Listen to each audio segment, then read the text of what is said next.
ভূত বাগানের কথামালায় আজ শুনবেন শিশির বিশ্বাস রচিত গল্প ভূতের চর।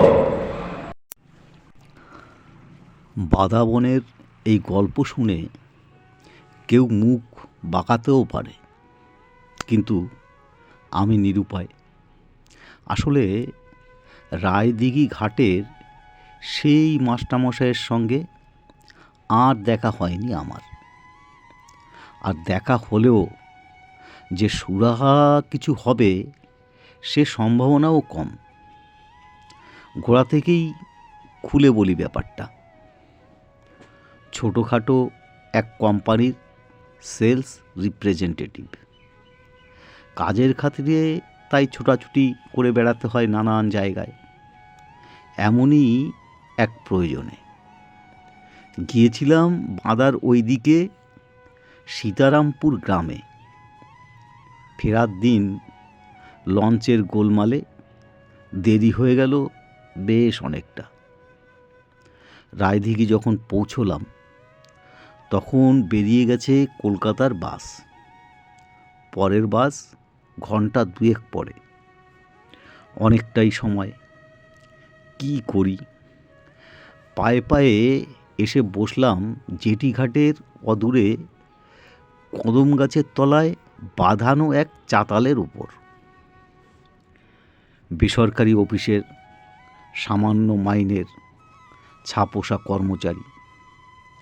অফিসের কাজ আর সংসারের হিসাব ছাড়া মাথায় অন্য কিছুর জায়গা নেই। তবু মন্দ লাগছিল না। শেষ বিকেল। নদীর ওপারের আকাশে ছেঁড়া মেঘের গায়ে আবির ছড়াতে শুরু করেছে। নদীর জলে সেই আভা আরও মায়াময়। বড় একটা পাখির ঝাঁক নদীর ওপর দিয়ে উড়ে চলেছে কোথায়।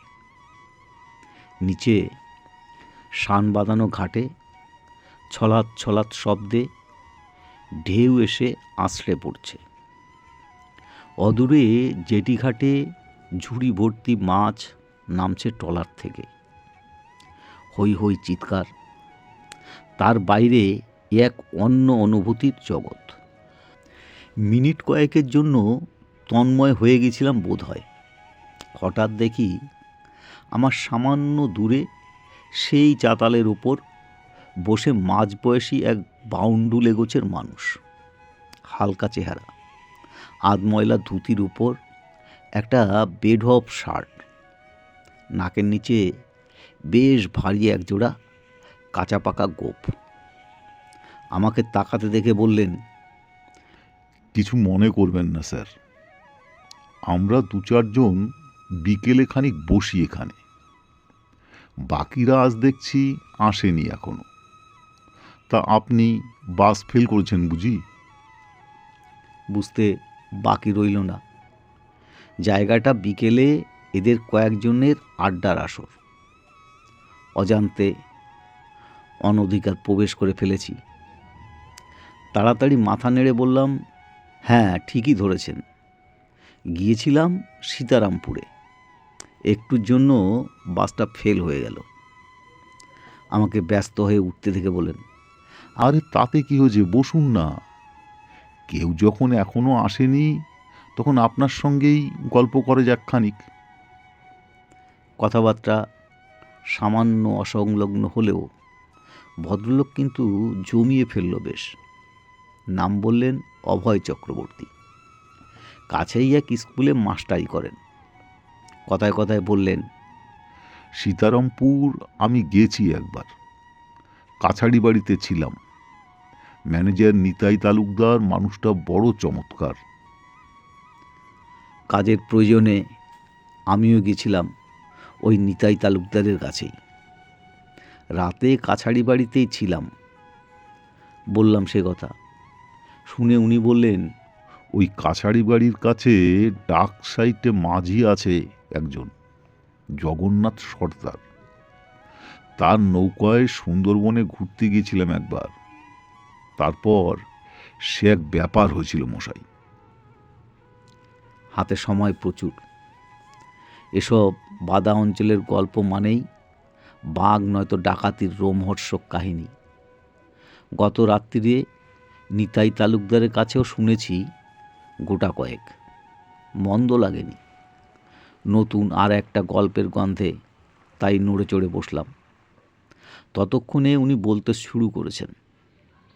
সে বছর, এই বছর 2 আগেকার কথা।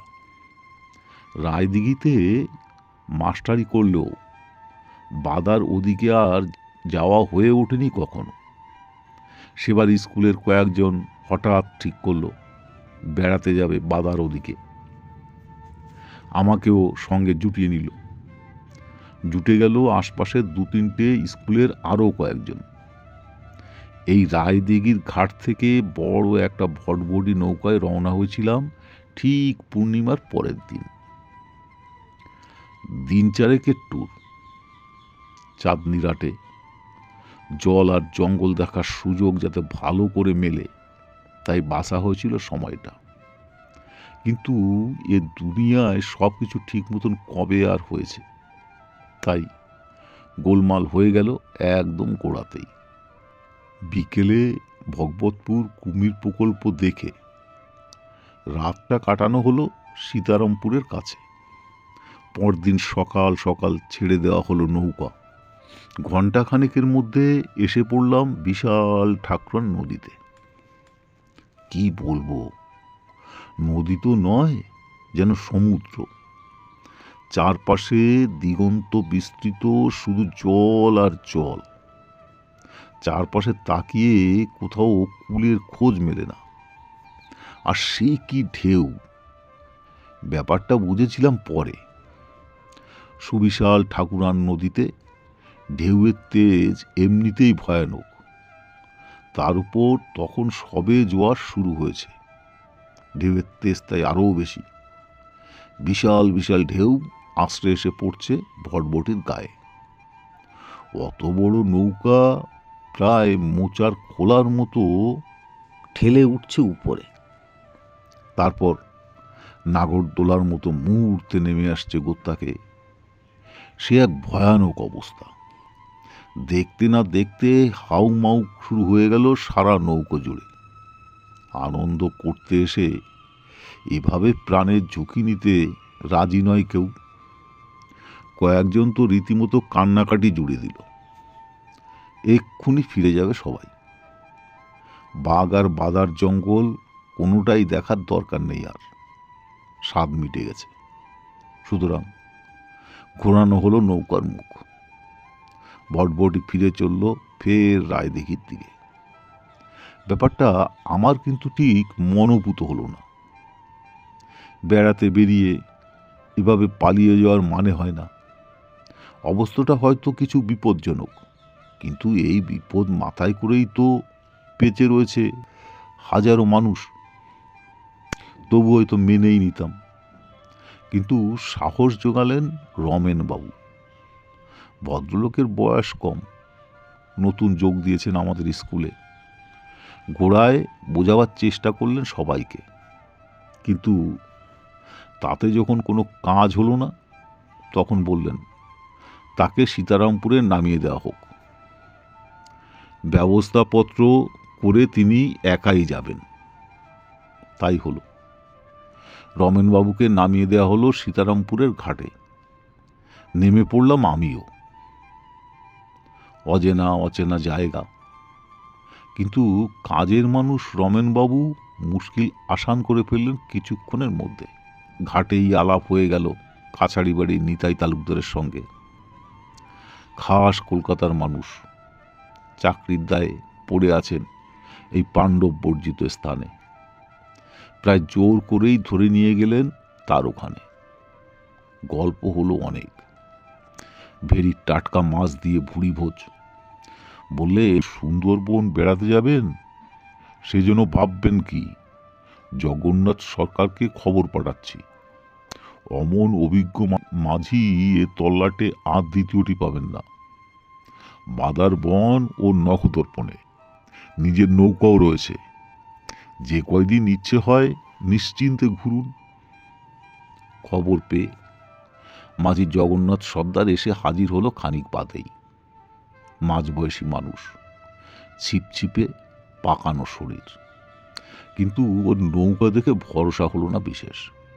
ভটভটি নয়, মামুলি দাঁড়ে টানা নৌকো।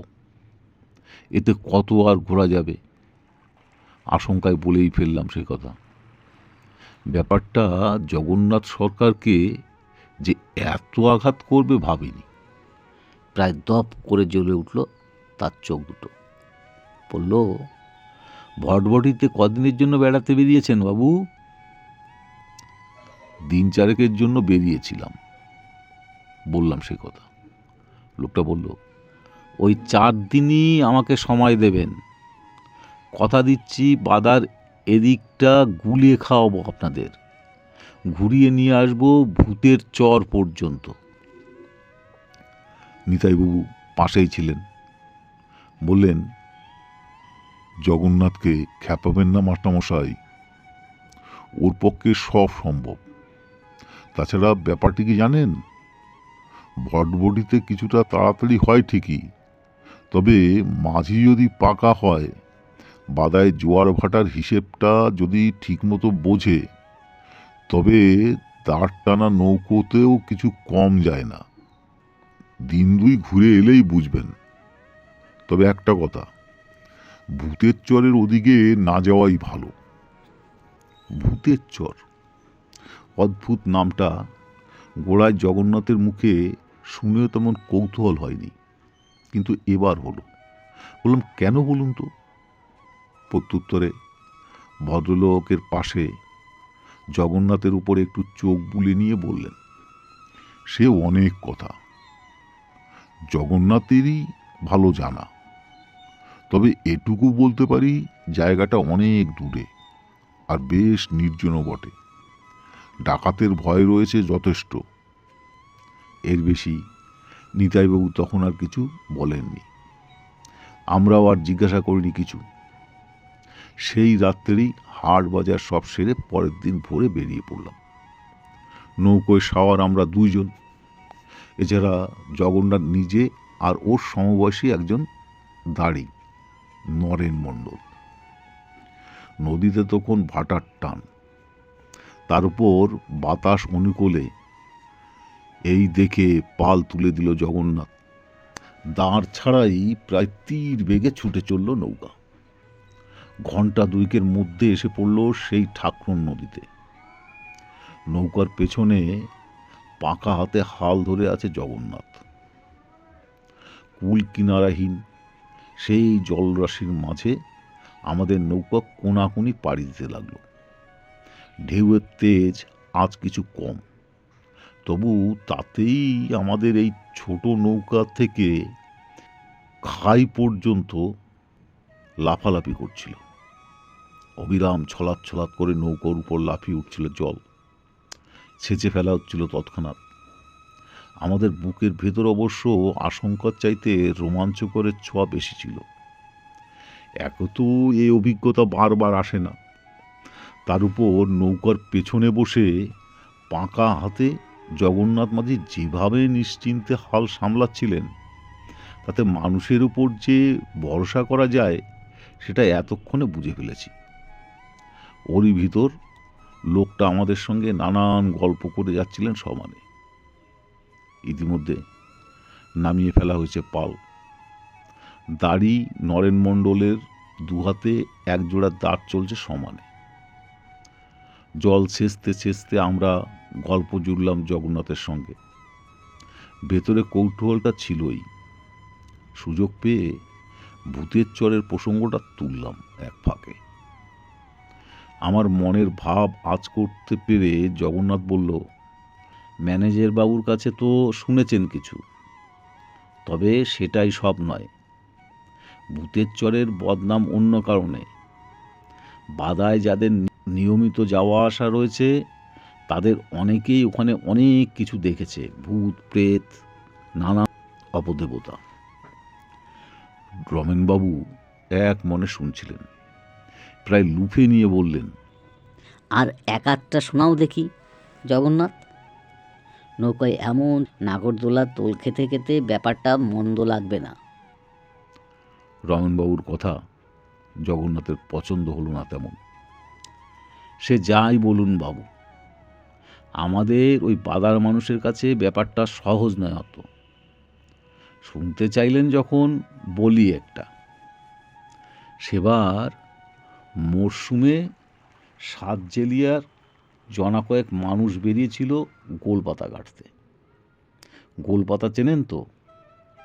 কতকটা চারা নারকেল গাছের মতো দেখতে, পাতায় ঘরের ছাউনি হয় বেশ ভালো, তাই কদর আছে খুব।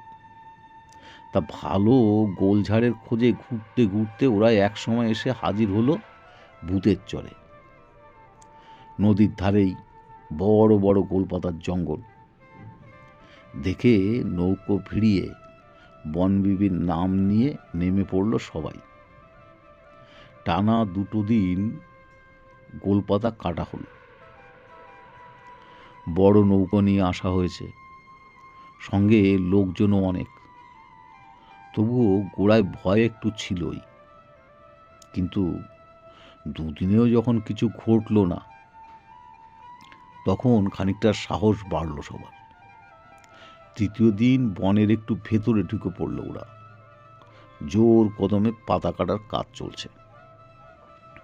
একদল অল্প বয়সী ছোকরার স্বাদ হলো তাড়ি ফল খাওয়ার। তাড়ি ফল শুনে ঘাবড়ে যাবেন না বাবু, ওটা গোলপাতার ফল। দেখতে ছোট, নারকেলের মুচির মতো। নারকেলের মতো কাঁদি হয়। এক এক কাঁদিতে জন্মায় প্রায় 1-150। পুরুষ্টু হলে চমৎকার, ভিতরে শ্বাস হয়। তা সামান্য খোঁজাখুঁজি করতেই অদূরে জঙ্গলের ভিতরে এক মস্ত গোল ঝাড়ে পুরুষ্টু তাড়ি ফলের খোঁজ পেয়ে গেল ওরা। বড় বড় গোটা কয়েক কাঁদি কেটে নামিয়েই পাশে একটু পরিষ্কার জায়গায় বসে সেগুলোর সদ্গতি করতে বসলো সবাই। নারকেলের মুচির মতো ছোট ফল, ধারালো দায়ের কোপে মাছ বড় বড় ফেরে শ্বাস বার করে তারপরে খাওয়া, তাই সময় লাগে। ওরা 2-4টে করে ফল সবে খেয়েছে। দেখে অদূরে গরান গাছের ডালে বসে এক বাঁদর জুলুজুলু করে তাকিয়ে আছে ওদের দিকে। বাঁদর গাছের ফল পাতা খেয়েই বেঁচে থাকে। তাড়ি ফলও বড় প্রিয় ওদের, কিন্তু দুর্ভাগ্য, শক্ত মুচি ফাটিয়ে ভেতরে শ্বাস খাওয়া ওদের সাধ্যের বাইরে। কাউকে তাই তাড়ি ফল কেটে খেতে দেখলেই এসে ভিড় জমায় কাছে। বাদার মানুষের বড় বন্ধু এই বাঁদরের পাল। গাছের ডালে বসে নজর রাখে চারপাশে।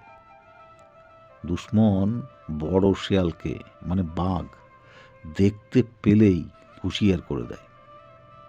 এদিকে বাঁদরকে তাই একটু প্রশ্রয় দেয় সবাই। এক্ষেত্রেও ব্যতিক্রম হলো না। একজনে একটা শ্বাস টুকরো ছুঁড়ে দিল বাঁদরটার দিকে। দিব্যি হাত বাড়িয়ে সেটা লুফে নিল প্রাণীটা। নিমেষে পেটে চালান করে দিয়ে ফের হাপুস নয়নে তাকিয়ে রইল ওদের পানে। এরপর খাওয়ার ফাঁকে 1-2 করে শ্বাস ছুঁড়ে দেওয়া হতে থাকলো বাঁদরটাকে। খানিক এভাবে চলার পর ওদের খেয়াল হলো ব্যাপারটা কি কাণ্ড। এইটুকু এক প্রাণী যে খেয়েই চলেছে সমানে, এমনটা দেখা যায় না বিশেষ। অল্প কয়েকটা খেয়েই সাধারণত সরে পড়ে, নয়তো পাশে পড়ে থাকে, ছুঁয়েও দেখে না। এ যে সমানে খেয়েই চলেছে, পেটে কত জায়গা আছে ওইটুকু এক পুঁচকে বাঁদরের। মজা পেয়ে ওরা এবার খাওয়া বন্ধ করে তাড়ি ফল কেটে সামনে ছুঁড়ে দিতে লাগলো বাঁদরটার দিকে। আর সেও হাত বাড়িয়ে সেগুলো টপাটপ লুফে নিয়ে সমানে চালান করে দিতে লাগলো পেটে। এভাবে গোটা 5 কাঁদি যখন বাঁদরটার পেটে চলে গেছে, তখন হুঁশ হলো একজনের, কি সর্বনাশ, এ তো বাঁদর নয়, অন্য কিছু। সঙ্গীদের কাছে কিছু না ভেঙে সে ইশারায় সরে পড়তে বলল সবাইকে। ব্যাপারটা বুঝতে তখন আর বাকি নেই কারো। যে যার দা হাতে উঠে পালাতে যাবে। অন্তত 15 হাত লম্বা বিশাল একটা রোমশ হাত সামনে এসে পথ আগলে দাঁড়ালো। গাছের ডালে বসে সেই বাদরটাই ওর বিপুল আকারের হাতটা বাড়িয়ে দিয়েছে। আর কি সর্বনাশ! বাঁদরের সেই ধরের উপর মস্ত একটা মানুষের মাথা, মূলোর মতো এক রাশ দাঁত বার করে হাসছে। এরপর জগন্নাথের জমাট গল্পটা শেষ হতে পেল না। বিশাল ঠাকুরান নদীতে উল্টো দিক থেকে জোয়ারের টান শুরু হয়ে গেল হঠাৎ। মস্ত ঢেউয়ের মাথায় মোচার খোলার মতো লাফিয়ে উঠল নৌকা। শক্ত হাতে নৌকো সামলাতে ব্যস্ত হয়ে পড়ল জগন্নাথ। গল্পে মজে খেয়াল ছিল না এতক্ষণ। তাকিয়ে সেই বিশাল জলরাশির উপরে বহু দূরে হালকা একটা ডাঙার রেখা সবে দেখা যাচ্ছে। ঠাকুরন নদীতে পড়ার পর প্রায় ঘন্টা দুয়েকের উপর চলা হয়েছে। ওপারের ডাঙা আর কতদূর জিজ্ঞাসা করতে জগন্নাথ জানালো আরও প্রায় ঘন্টা তিনেকের পথ। লাগলো অবশ্য আরও বেশি। সন্ধ্যের মুখে নৌকো এসে পৌঁছল ওপারে শিয়ালফেলি জঙ্গলের কাছে, এক ফোড়ন খালের ভেতরে। দুধারে ঝিমঝিম করছে জঙ্গল।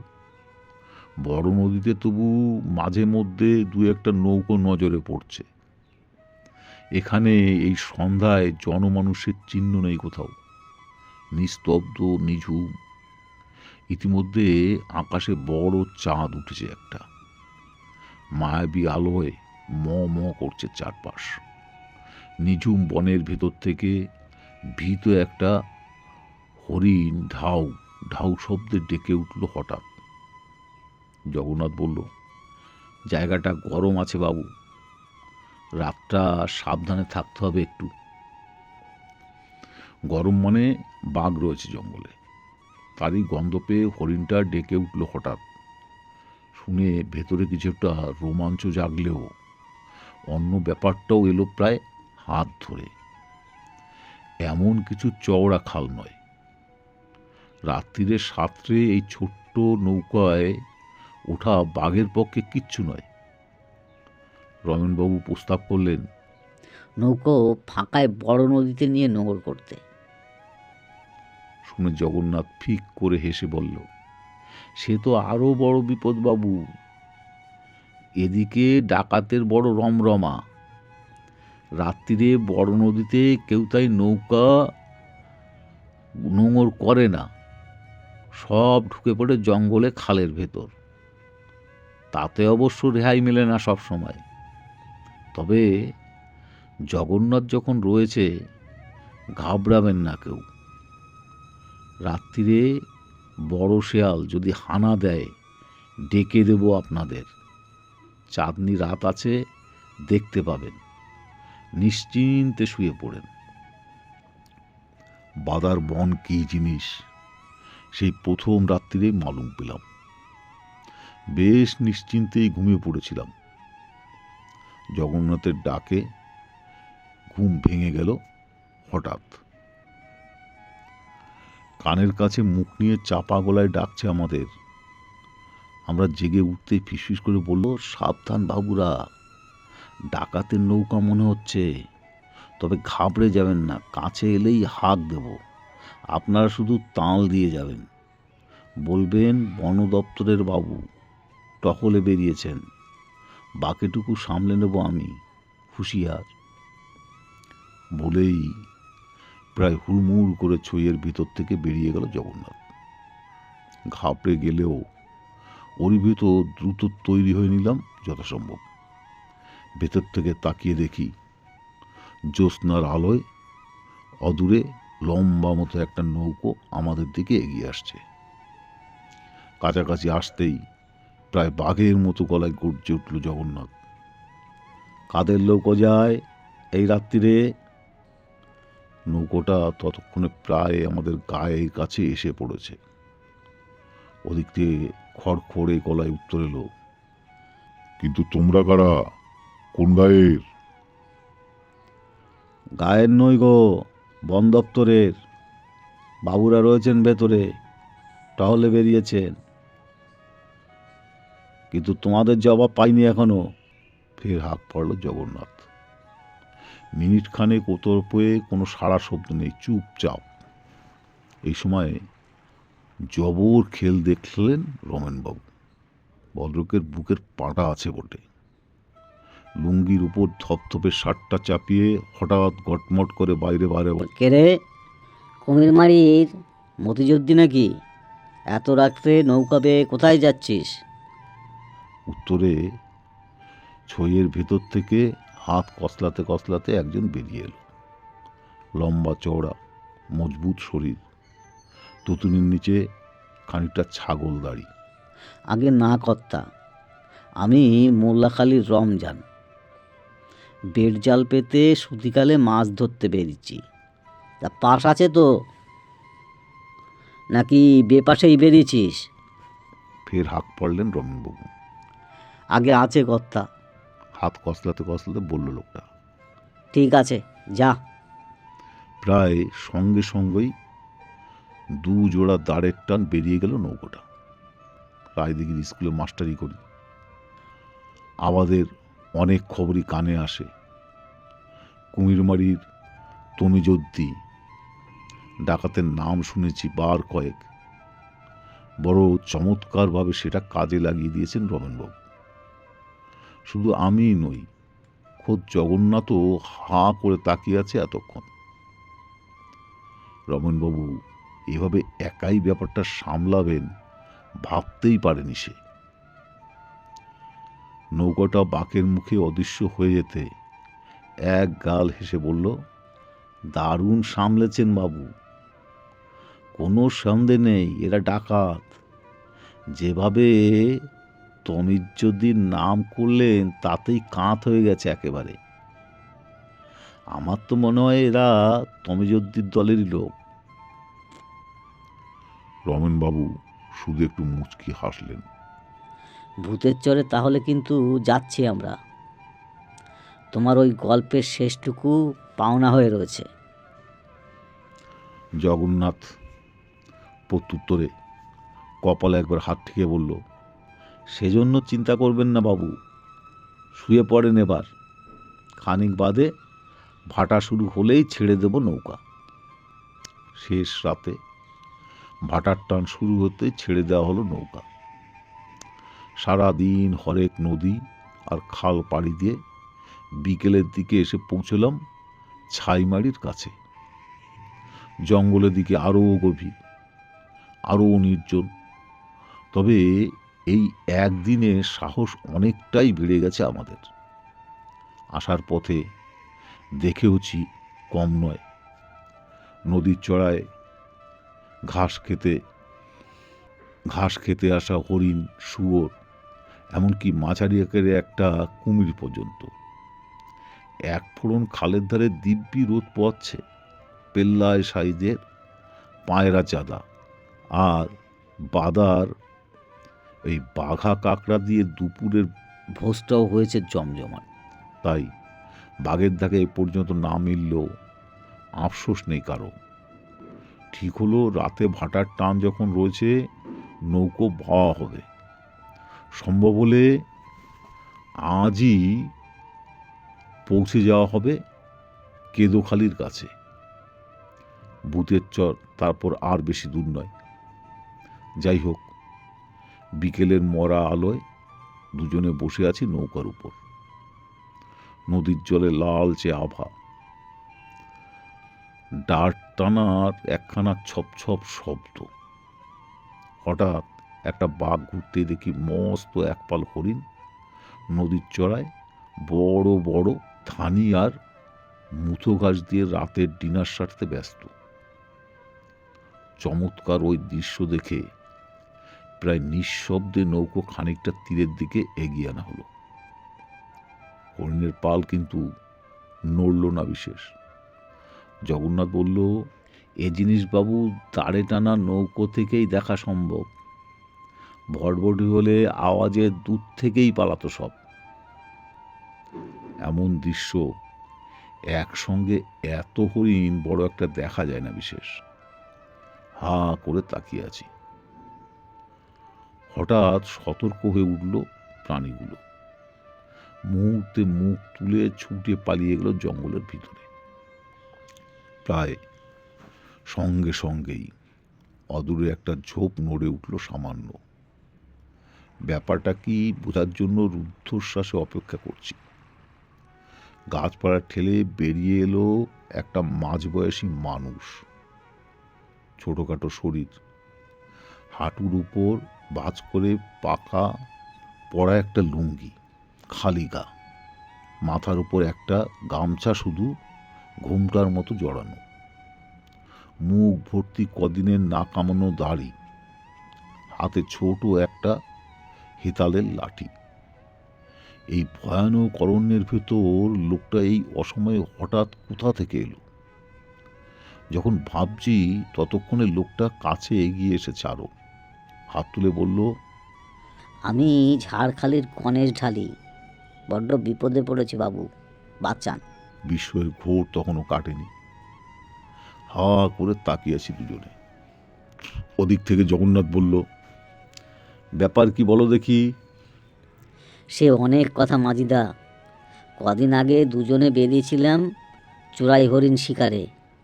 কপাল মন্দ, পড়ে গেলাম পিটেল বোটের খপ্পরে। শেষে নৌকা ফেলে জঙ্গলে গা ঢাকা দিতে হলো। পিটেলের বাবুরা তুলে নিয়ে গেল নৌকা।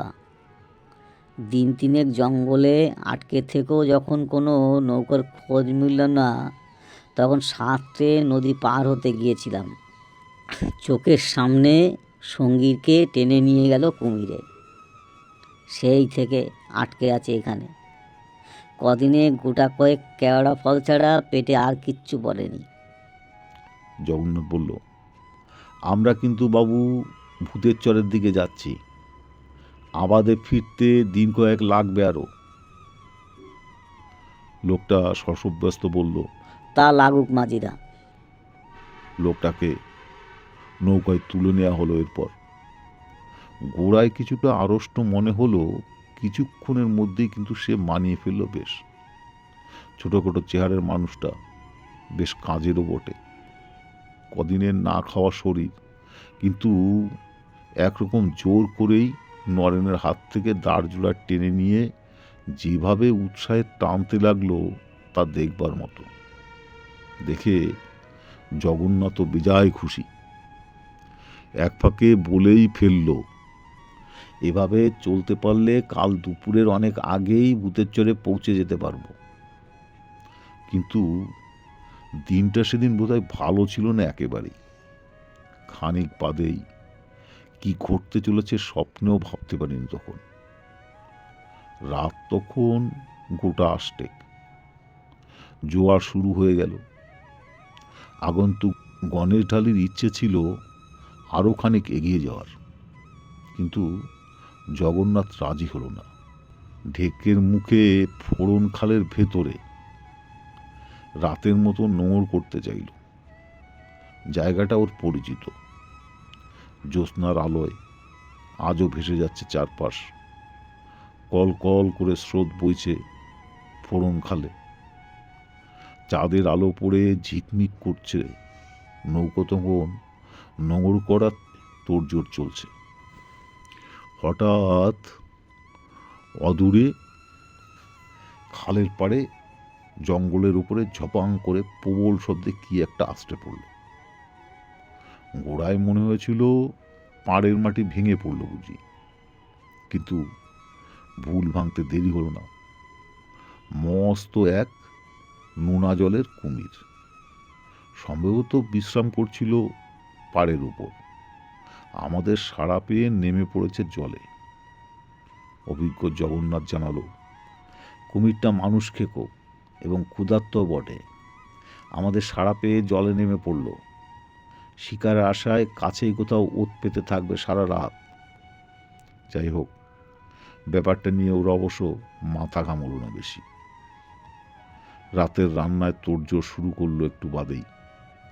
সন্ধে রাত্রিরে হালকা হিমেল ভাব। গায়ে ভালো করে জামা কাপড় জড়িয়ে রমেনবাবু আর আমি বাইরে ছইয়ের উপর বসে চাঁদের আলোর অপরূপ শোভার দিকে তাকিয়ে রয়েছি। আগুনের আলো যাতে বাইরে না যায় তাই ছইয়ের নিচে নৌকার খোলের ভেতরে উনুন জ্বলছে। জগন্নাথ তদারক করছে পাশে বসে। আগন্তুক গণেশ ঢালি আমাদের মতোই বাইরের নৌকা গোলের কাছে বসে ঢুলছে। মাথাটা সেই একই রকম গামছায় ঢাকা। এর মধ্যে বারেকের জন্য নামেনি সেটা।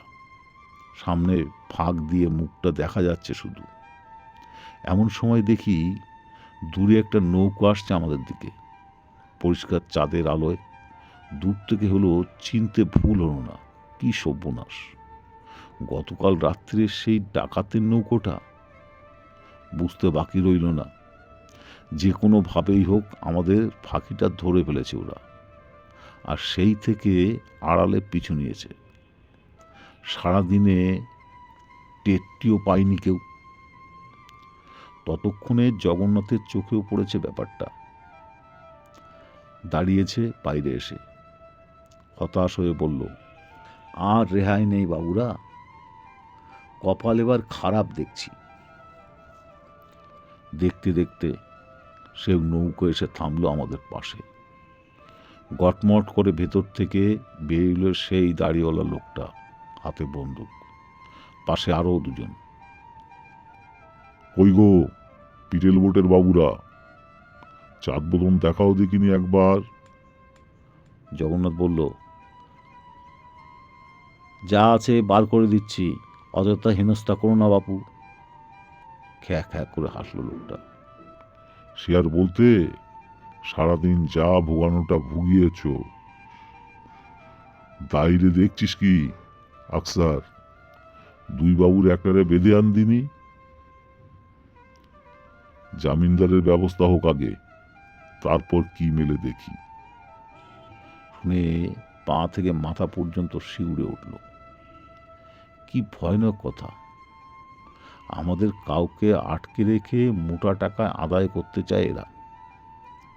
শখ করে বেড়াতে এসে কি বিপদে পড়লাম। ইতিমধ্যে আজগর নামের লোকটা লাফিয়ে পড়েছে আমাদের নৌকায়। অজান্তেই ইষ্টনাম জপতে শুরু করেছি। অদ্ভুত ব্যাপারটা ঘটল সেই সময়। আগন্তুক গণেশ ঢালি বসেছিল নৌকোর পেছন দিকে। কখন সে পায়ে পায়ে আমাদের সামনে এসে দাঁড়িয়েছে খেয়াল করেনি কেউ। মাথার উপর সেই একই রকম গামছার ঘোমটা। আজগর আর এক পা এগিয়ে আসতেই সে বলল, কে রে তোরা? ইয়া আল্লাহ! পরিত্যাহী চিৎকারে আজগর শুধু নয়, ওদের নৌকোর সবকটি প্রাণী মুহূর্তের মধ্যে ঝাঁপিয়ে পড়ল জলে। প্রবল স্রোতে কে যে কোথায় ছিটকে গেল খোঁজ মিলল না কোনো। শুধু বার দুয়েক বাঁচাও বাঁচাও আর্ত চিৎকারে বোঝা গেল কুমিরের শিকার হলো কেউ। দাড়ি মাঝিবিহীন ডাকাতের নৌকাটা ততক্ষণে স্রোতের টানে ভেসে গেছে অনেক দূরে। আকস্মাৎ এই ব্যাপারে সবাই যখন প্রায় হতভম্ব, তখন কাচুমাচু মুখে ঘাড় ফেরালো গণেশ। লোকটার মুখ দেখে বোঝা যাচ্ছিল সে নিজেও বেশ অপ্রস্তুত। খানিক হা করে তাকিয়ে থেকে জগন্নাথ বলল, ব্যাপারটা কি হলো বাবু? তুমি মন্ত্রটন্ত্র জানো নাকি? একগাল হাসলো লোকটা। কি যে বলেন মাঝিদা, ব্যাপারটা তো আমিও বুঝলাম না। তা যাকগে, এ ভালোই হলো একরকম, কি বলেন? তা আমি বলি কি, এই যখন ব্যাপার, এখানে আর দেরি না করে রওনা হয়ে পড়াই ভালো। পরামর্শটা যুক্তিসঙ্গত। জগন্নাথ বলল, তা ঠিক, তবে জোয়ার ঠেলে এত রাতে দাঁড় টানা সে বড় শক্ত ব্যাপার বাবু। সে ভাববেন না, আমি যখন আছি চালিয়ে নিতে পারবো। এই দাঁড় টানাই তো কাজ ছিল গো আমার। দেরি না করে এরপর নৌকো ছেড়ে দেওয়া হলো একটু পরেই। প্রবল জোয়ারের টান ভেঙে নৌকো ছুটল আরও দক্ষিণে। রান্নার কাজ মুলতবি রইল সাময়িক। তিনজনই নৌকো টানার কাজে ব্যস্ত। জগন্নাথ হাল ধরে রয়েছে। এক সময় দুজনই ছইয়ের উপর থেকে নেমে এলাম নিচে।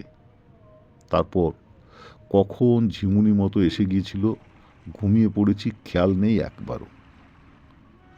ঘুম যখন ভাঙল, রাত তখন অনেক, জোয়ার শেষ হয়নি। তবুও সেই জোয়ার ভেঙে নৌকা ছুটছে প্রায় তীর বেগে।